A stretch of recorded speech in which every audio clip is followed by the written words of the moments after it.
Mas a explanação da irmã me fez lembrar algo que eu me questiono muito. Hoje, a irmã estava falando do apóstolo Paulo, o apóstolo Paulo precisou defender o seu apostolado, verdade? Ele foi apóstolo de uma forma diferente. Ele já se encontrou com Jesus Cristo ressurreto. Ele teve um encontro diferente e foi feito apóstolo diferente dos 12. Eu trago hoje, nessa dupla referência, para os nossos tempos. Hoje, parece, tá? Vou colocar uma aspa, porque eu não tenho autoridade para falar isso 100%, mas eu tenho a minha opinião. Parece que hoje os líderes da igreja, eu não vou colocar só os pastores, porque eu não estou falando de pastor, estou falando de liderança, que estamos muito preocupados com os cargos. Eu acho que nunca houve na história da igreja, nem recente, nem história antiga, tantos apóstolos, tantos reverendos, tantos bispos, tantos primazes, ou como se diga aí, como há hoje. Parece que virou moda isso, né? Você pega uma pessoa, você alça essa pessoa a um posto gigantesco, essa pessoa se coloca acima de todos os outros e ali ela fica como uma referência, como se todos ali dependessem dela. E ela ali, ela é mimada, ela é dentro das funções, existem várias pessoas que vão fazendo as coisas para ela e ela não se mexe, porque ela acha que ela tem uma autoridade que subjuga todo mundo. E só me parece, que a igreja fica carente do líder realmente. Porque, para mim, o papel do líder é levar a igreja a se preparar para a batalha. E parece que hoje nós estamos muito preocupados simplesmente com os cargos que nós vamos ter. Uns de bispo para cá, uns de apóstolo para lá, levanta. Outro dia eu estava vendo, um chegou e perguntou para o outro se ele aceitava ser apóstolo. Eu falei, mas como é que é isso? É assim, fácil assim? Você me pergunta e eu aceito, e o cara diz, não, então tá bom. E aí a gente não sabe a procedência da outra pessoa, da onde que ela veio, se foi Deus que levantou, se foi Deus que não levantou. Por quê? Por causa do texto que a irmã leu. Todos profetizavam aquilo que o rei queria ouvir. Mas quem profetizou aquilo que Deus falou foi tido como errado. O ministério profético, né? A Bíblia fala sobre 5 ofícios. Está em Efésios 4, se não me falha a memória. E principalmente hoje, né? Nós temos aí pastor, nós temos mestre, evangelista, né? Profético, né? E o apóstolo. O apostolado, né? Esse é o meu posicionamento, a minha visão, né? O ofício, ele já não existe. Ele se encerrou lá, né? O ofício dos apóstolos. Agora, existe a liderança, né? Como a gente vê, como você citou vários aí, né? Como se fosse uma supervisão, né? Implanta a igreja, vai para várias nações. A gente vê isso acontecendo. Ele tem esse chamado de implantar, de plantar igrejas ali, como se fosse um missionário, vamos dizer assim. Porque a palavra apóstolo quer dizer enviado, tão somente, né? Enviado. Então, a gente entende isso. Mas o ministério profético, ele vai andar sempre, quando você fala assim, a liderança ela precisava estar ali mostrando, preparando a igreja para a batalha, né? Muitas vezes, um líder, um pastor, ele não tem um chamado nessa área, nesse ofício. O chamado dele é pastoral mesmo. E então, o que ele precisa fazer? Levantar na igreja pessoas que têm esse chamado. Entende? Às vezes ele não tem um chamado de profético, de preparar, ele é pastor, ele é pastoral. Né? Às vezes ele é um pastor mestre que só está ali para o mesmo foco dele para o ensino, ou ele é evangelista, sabe? Tem pastores também que é profeta, que tem essa pegada na questão da oração, da intercessão, da batalha espiritual. Ok, mas nem todos os pastores têm. Tá tudo bem, agora ele precisa ter a visão de enxergar dentro da igreja pessoas que têm esse chamado. E montar e trabalhar uma equipe, orientar, né? Como algumas igrejas têm feito, né? Algumas que eu tenho ido. É isso, para preparar a sua equipe para a batalha espiritual. Porque senão você vê as pessoas sendo retaliadas, sofrendo, não quero nem entrar. Quando eu fui montando essa equipe, né, que eu te falei, e a gente foi tratando, tinha pessoas que falavam assim, pastora, nessa parte aqui eu não quero entrar. Eu falei assim, como assim nessa parte entra, nessa parte da oração, desse tipo de intercessão, não quero entrar? Não, porque é muita retaliação, e vem tudo na minha casa. Tinha consciência disso, né? Meus filhos não são crentes, e quando eu entro nesse tipo de oração aqui, de intercessão, começa a meus filhos brigar lá. Entende? É real, é palpável o negócio. E eu estava uma vez numa experiência com essa pessoa, dentro de uma sala, de um gabinete, né, que a gente tinha, fazendo a libertação de uma pessoa. E eu montei uma equipe e chamei essa pessoa para estar comigo nesse dia. Com muita resistência, ela veio, porque ela me ajudava na oração. E aconteceu. Situações que depois ela me relatou que teve briga, teve isso, teve não sei o quê. E, tipo assim, não me chamam mais. Então, olha só, é uma situação que falta preparo só para aquilo ali. As pessoas. Trazer a pessoa, preparar ela, mostrar que retaliação existe, mas vamos resolver esse lado aqui, vamos fechar aqui, vamos blindar aqui. Então, você vai ver sempre eu nas minhas orações, blindando. Então, Pamela, naquela pergunta que você me fez sobre a armadura de Deus. Tá aqui, finalmente, fortaleça-se no Senhor e na força do seu poder. Vistam toda a armadura de Deus, para poderem ficar firme contra as ciladas do diabo, pois a nossa luta não é contra seres humanos, mas contra poderes, autoridades, contra dominadores desse mundo de trevas, contra as forças espirituais do mal. E depois ele vem descrevendo que armaduras são essa. Revestivo, pois. Aí ele fala da verdade, o cinturão da verdade. Vou só falar de um, tá? Porque senão fala... O cinturão da verdade era quando Paulo ele descreve um soldado romano, né? Para você ver a visão que ele tem de guerra, de batalha, né? Então ele está ali, quando ele escreve essa carta, ele está descrevendo as peças de uma armadura de um soldado romano. Então, quando ele fala o cinturão da verdade, o cinturão era a principal peça, Pamela, que segurava toda a armadura, que tinha uma couraça, tinha uma roupa por dentro, depois vinha a couraça, tinha nesse cinturão colocava as espadas, né? O escudo da fé, então, que ele fala escudo, né? A bota, toda a estrutura estava presa ali. O que isso quer dizer pra gente? Cinturão da verdade, revestível de toda a armadura. Aí vai falando de cada peça dela. E o interessante é que ele fala assim, a armadura de Deus. Não é a armadura sua, nem minha. Então, quem que tem que se encaixar nessa armadura? Sou eu. A armadura é dele. Então, é cinturão da verdade. Andar em verdade. Então, se tem mentira, se tem engano, se tem jeitinho, se tem falcatrua, se não tem verdade, a gente não está falando de salvação. Já tem brecha. Tem a tal da brecha. E a gente não está falando de salvação. Salvação é outro departamento. A pessoa está salva em Cristo Jesus porque é pela fé e pela graça. A gente está falando agora de batalha espiritual, a gente está falando agora de outro setor, que é vida com Deus, vida abundante. Ótima colocação. Vida abundante na terra não tem a ver com ser salvo. Tem pessoas que estão salvas e não têm vida abundante. Eu vim para que vocês tenham vida e tenham uma vida plena. É isso que é uma das minhas falas, né, no meu ministério de intercessão e de batalha espiritual. É trazer essa pessoa para esse lugar de vida abundante. Perfeito. Quer colocar alguma coisa? Não. Eu quero. Olha só, nesse pouco tempo, eu não sei quanto tempo a gente está aqui, mas olha quanta coisa a irmã já subiu para a gente poder pensar, né? E eu falei que eu tinha muitas perguntas. Tá, os internautas aí. Tá bombando aqui. Tá bombando. Tá bombando. Vai puxar até para essa parte. Vamos puxar, mas eu queria entrar... Não faz pergunta difícil não, hein, gente?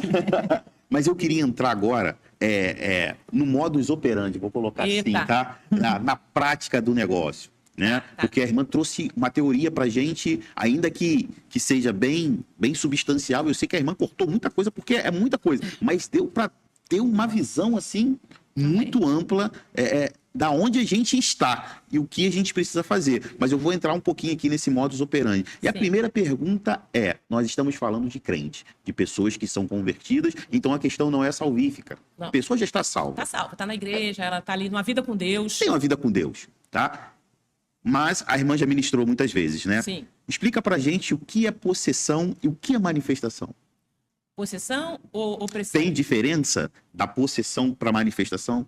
Sim, a manifestação é o resultado de uma possessão. É isso? Vamos lá. Quando a gente fala em libertação, existe a opressão. A opressão é opresso, é algo de fora. Já é um termo que eu não conhecia, tá vendo? Opresso, opressão. Eu estou sentindo, eu estou percebendo. Isso me traz sintomas. O ambiente que eu entrei está pesado, eu vou percebendo, né? Opresso, uma dor de cabeça, do nada que veio. Estiver sendo espremido, né? Então a gente sente. Agora, a possessão, para uma pessoa ficar possessa, Clóvis, exige muito tempo. Não é da noite para o dia.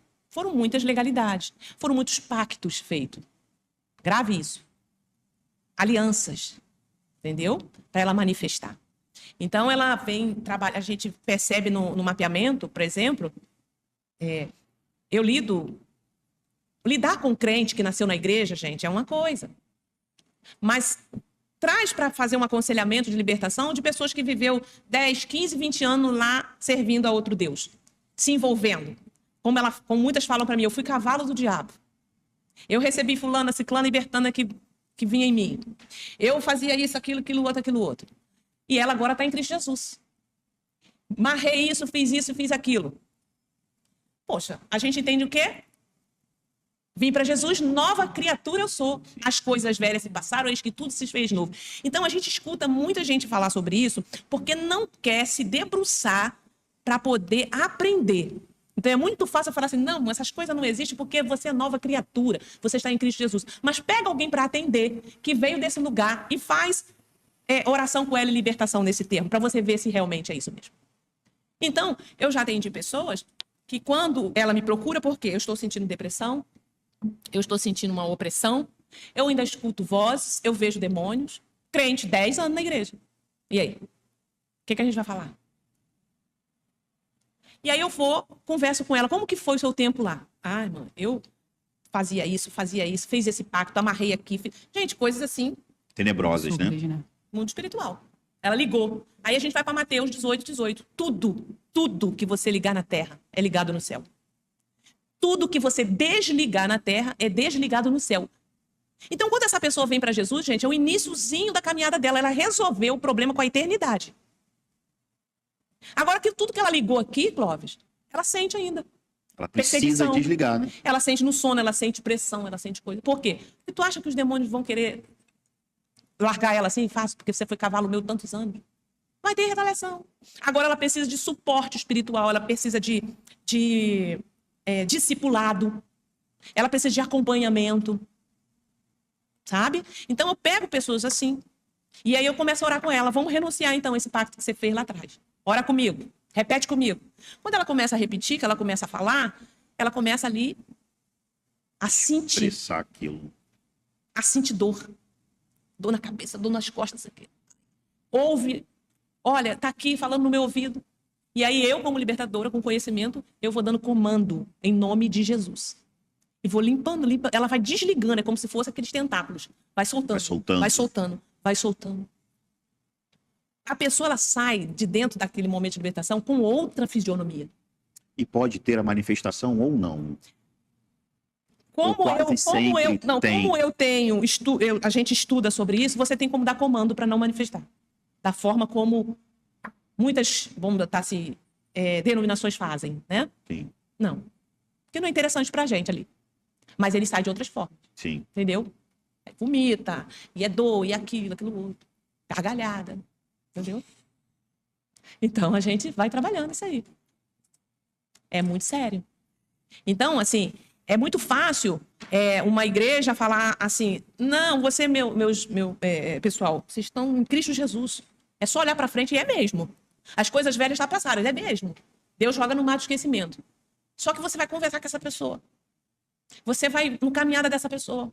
Ela ainda está sentindo sintomas. E isso não tem a ver com a salvação. Então, ela precisa ser acompanhada, sim.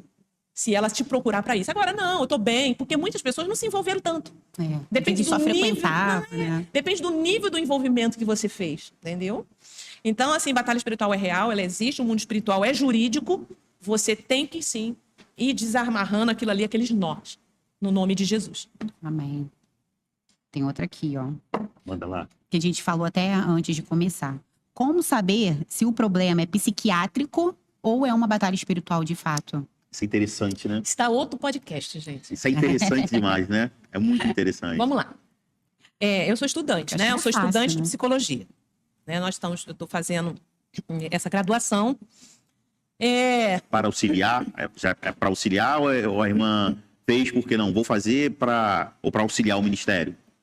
Então, era algo que eu já vinha fazendo por causa da libertação. Você Sim. lida com as pessoas, né? O ser humano. E eu estava em busca a Deus que eu queria fazer uma faculdade. E eu falei, mas eu quero fazer algo, Senhor, para a sua glória, que vai agregar aquilo que eu realmente já faço. Amém. Como conselheira, como esposa de pastor. E quando eu fui fazer a psicologia, já era algo que já estava já rodeando a mim, né? Sim. Nesse sentido. E ao entrar, eu percebi assim, é isso. É isso. Entendeu? Já lido com pessoas e é isso. Então, assim, tá me auxiliando muito. Porém, existe um elo, né? Rompido entre a psicologia e o mundo espiritual. Você sabe que a gente vai só até um limite, né? Até a página 2. Né? A gente não pode ir até lá. Porém, aqui eu estou como Thalita, que fala sobre o mundo espiritual, batalha espiritual, entendeu?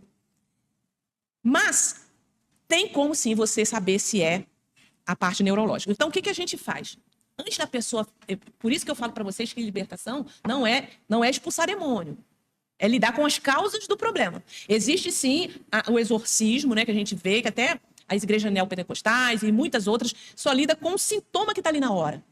A libertação inteligente, vamos botar assim, o pastoreamento inteligente, que foi um dos seminários que eu fiz na base da Jocum, ela lida com a causa do problema. Seria a raiz, né? Isso. O que levou àquela manifestação, Pamela? Então, por exemplo, eu tenho aqui um lixo. Vamos conjecturar. O que vai atrair para esse lixo? Mosca, rato, barata. Se eu só fazer assim, ó. O que eu estou fazendo? Estou mandando o demônio embora, mas ele sabe qual é o lixo que tem aqui. Ele vai se afastar um pouquinho, ele vai voltar. Ele volta. Porque a pessoa vai novamente cair naquela situação. Então, eu conscientizo ela que aquilo ali, no mundo espiritual, é um pecado. Entendi. Aí o Espírito Santo vai trabalhar com ela no tempo dela, ela vai deixando aquilo ali. Entendeu o que é libertação? Sim. E ela cai em si. Deixa eu ver se eu vejo aqui. Eu recebi um depoimento um tempo desse. Foi algo assim que para mim foi muito importante, né? De um atendimento que eu fiz. Ela falou, pastora, passando para agradecer pela mentoria que mais uma vez me ajudou muito. Presta atenção. E me libertou, virou uma chave em mim. Pronto, é isso. A mentoria da libertação que eu fui conversando e mostrando para ela. Dentro da palavra, da orientação do Espírito Santo que ele vai me dando ali na hora. E ela falou, virou uma chave em mim. Depois daquele dia, não consigo sentir mais absolutamente nada quanto àquela situação que a gente tratou. Mudei, agora eu amo mais o Senhor e desejo mais de Deus na minha vida. Amém. Se eu simplesmente falo assim, irmã, vem aqui, vamos orar, vamos botar esses capetas para correr, vai embora. E ela sai sem saber. Aí sai ali na esquina, ele de novo vai perturbar ela. Então eu trouxe ela consciência do pecado, do que estava acontecendo com ela. E agora é com ela e o Espírito Santo. Tempos depois ela me manda essa mensagem. E é assim sempre. Eu quero me libertar. O Espírito Santo atuou ali poderosamente na vida dela. Então o que é a libertação? O que é o libertador? É esse, que eu falei lá no início, é esse trabalho junto com o Espírito Santo. Eu me coloco nesse lugar em favor dessa pessoa na Terra. Entendeu?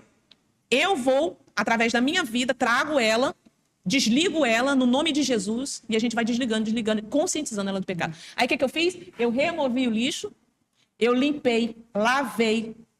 Aquela mosca não volta mais. Então dá trabalho, Clóvis. Dá trabalho. Então é muito fácil eu falar pro meu membro assim, acabou, eis que tudo se fez novo. Olha, bora pra frente. Aí tá lá ele sofrendo. A vida toda bagunçada, a família toda de Por quê? Porque uma coisa, exatamente, uma coisa é você ou é eu, que vim de um lar cristão, eu nasci no evangelho, não tive experiência no mundo. Pecado? Tive, claro. Todos nós pecamos todos os tempos. Mas eu não tive aquela experiência, eu não me envolvi com outros ídolos, com outros deuses.